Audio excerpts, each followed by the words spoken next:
If you haven't heard of Xiaomi, now's a good time to get caught up. In just 4 years, Xiaomi's become one of the largest smartphone makers on the planet, despite only having a presence mainly in China, India, and Indonesia. The so-called Apple of China frequently sells out of smartphones. Take the company's new Mi Note. It sold out in 3 minutes. There's absolutely no doubt the Mi Note was inspired by Apple's iPhones. If an iPhone 4S and 5S shacked up, the Mi Note would be it. The phone's really big, but it's also really thin. Thinner than the iPhone 6 Plus. Its chamfered edges, micro-drilled speaker holes, and antenna bands are practically carbon copied right out of Johnny Ive's top secret lab. The Mi Note is really powerful too.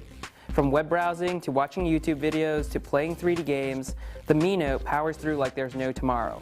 It comes in 16 and 64 gigabyte storage miles, and you can't expand it. There's no micro SD card on the phone. There's a 13 megapixel rear camera with dual LED flash and optical image stabilization, and a 4 megapixel selfie camera on the front. The back camera also records video in 4K, but don't bother with it unless you have a 4K TV or a 4K display.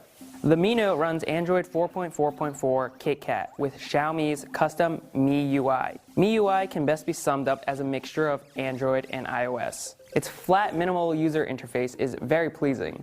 Every element feels very clean and zen. There's a public perception that Chinese companies can only create knockoffs. Xiaomi's Mi Note is a fantastic phone. It's just too bad you can't buy one in the US. If you could, it'd be a home run.